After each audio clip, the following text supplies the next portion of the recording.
जय हिंद। अभी जो है हमारी जो आंतरिक सुरक्षा बल है वो सुप्रीम कोर्ट पहुंची हुई है, वो भी गृह मंत्रालय के खिलाफ। क्या ऐसा मामला हुआ कि आंतरिक सुरक्षा बल तो जो है सुप्रीम कोर्ट जाना पड़ा। और इसमें हम बता दें आपको, इसमें जो बटालियन आती है CRPF, BSF, CISF, ITBP, SSB, ये सारे बटालियन जो है ये जो है गृह मंत्रालय के अंडर में आते भी हैं और ये गृह मंत्रालय के खिलाफ जो है सुप्रीम कोर्ट भी गए हुए हैं। तो ये मामला जो समझने लिए हमें जो है थोड़ा पीछे चलना पड़ेगा। पीछे चलकर जो है इसे बहुत सारे पहलुओं में हमें समझना पड़ेगा, ऐसे जो है मामला समझ में नहीं आने वाला। ये मामला है 1939 का, जब अंग्रेज जो थे और जो जब टैक्स वसूला करते थे, तो जब वो टैक्स वहां से जाते थे तो रास्ते में जो है लूटपाट हो जाया करते थे।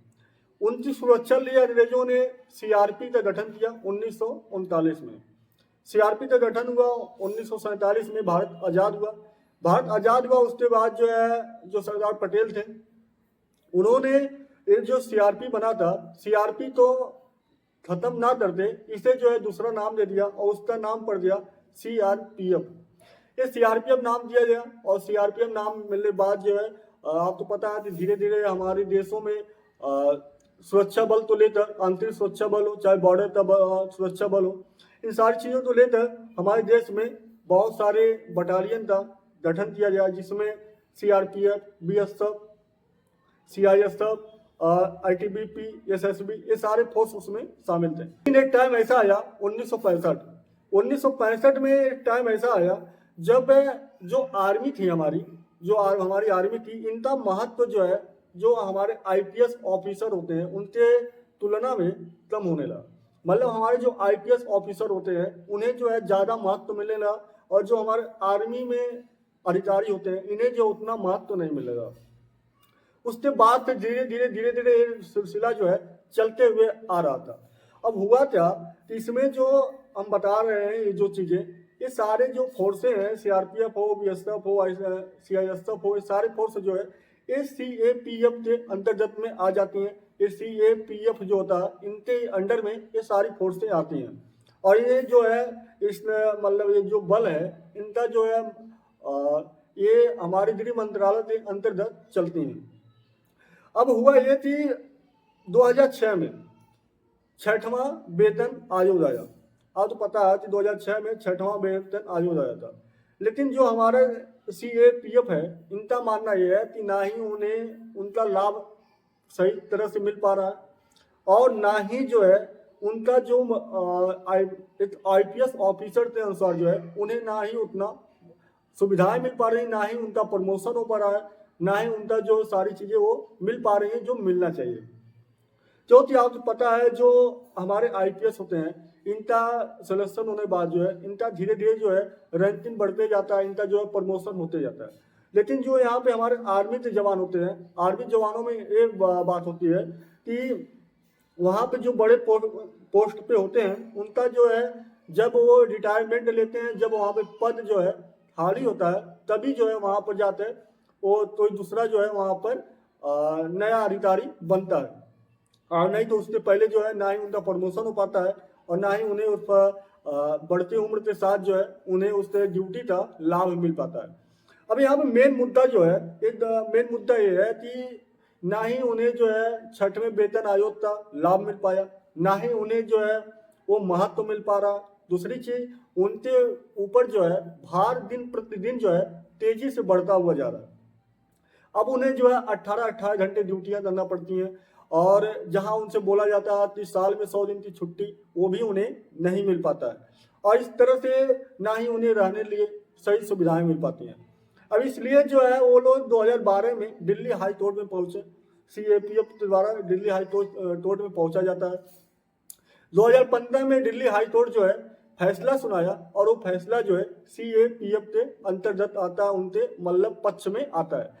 ये फैसला आने बाद जो है गृह मंत्रालय ने इस फैसले का विरोध किया और विरोध करने बाद जो है जब इस फैसले का विरोध होता है तो फिर जो है सीएपीएफ जो है ये पहुंच जाता है सुप्रीम कोर्ट। इस फैसले को लेता है, इस फैसले को जो है सुप्रीम कोर्ट में चैलेंज किया जाता है।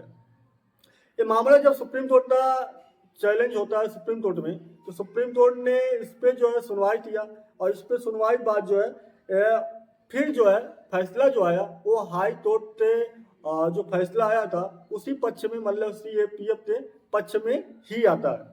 ये फैसला आने बाद जो है दोबारा जो है फिर से जो है जो हमारे BSF के जवान हैं या जो हमारे CAPF के जवान हैं दोबारा जो है मई में पहुंचते हैं सुप्रीम कोर्ट में, और सुप्रीम कोर्ट में पहुंचने के बाद जो है वहां पे बोला जाता है कि हमें जो है छठा, मतलब हमें जो मान्यता तो मिल गया, हमें जो है IPS ऑफिसर की तरह मान्यता तो मिला, हमें जो है छठवें वेतन का लाभ तो मिलना चाहिए, लेकिन हमें मिल नहीं रहा है। हमें मान्यता है, हमें सारी चीजें बताई जा रही हैं कि हाँ आप जो है इस अनुसार आ रहे हैं, आपका जो है ये पदोन्नति होनी चाहिए, आपका जो है प्रमोशन होना चाहिए, लेकिन ये चीजें हमें मिल नहीं रही हैं। इस पर जो है सुप्रीम कोर्ट ने फिर जो है 23 मई 2025 को फैसला सुनाया और उस फैसले में गृह मंत्रालय ने बोला कि ठीक है, हमें 6 महीने का टाइम दीजिए और 6 महीने के अंदर जो है हम रिव्यू करेंगे, रिव्यू करने के बाद जो है हम इस पर फैसला सुनाने वाले हैं और जो भी चीज़ें हैं हम 6 महीने के अंदर जो है डिसीजन लेने वाले हैं। अब यहाँ पे मामला जो है ज़्यादा मामला अब इस पर जो है फंसते हुए जा रहा है।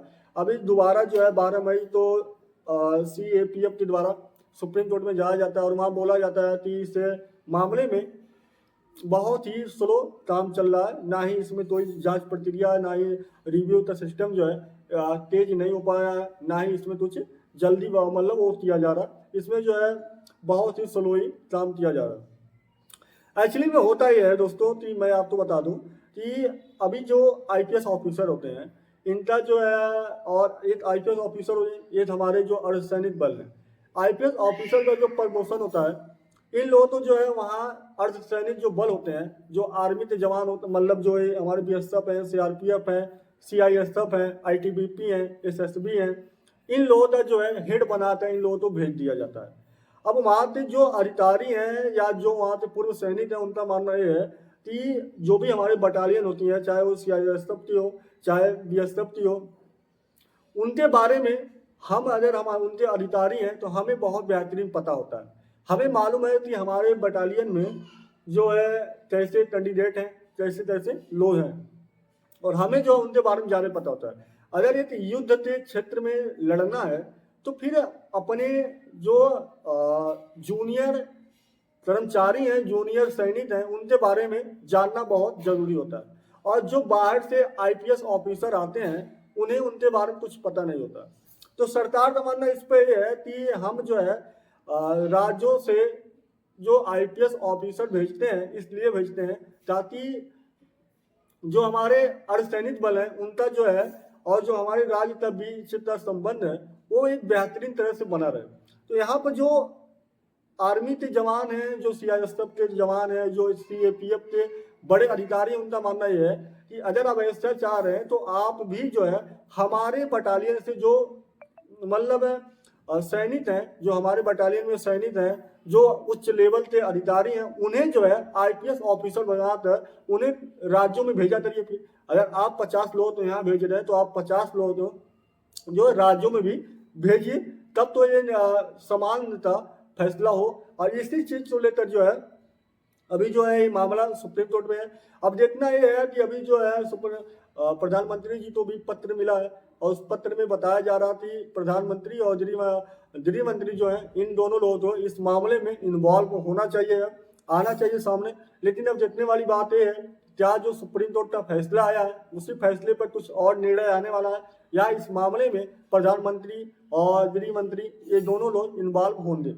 जो भी चीज़ें आने वाले टाइम में जो भी फैसला आता है देखते हैं, आप तक वो न्यूज़ हम पहुंचा देंगे। वीडियो अच्छा लगा तो लाइक शेयर करना, पहली बार जुड़े हैं तो सब्सक्राइब भी कर लेना। मिलते हैं नए वीडियो में, तब तक लिए जय हिंद जय भारत, वंदे मातरम।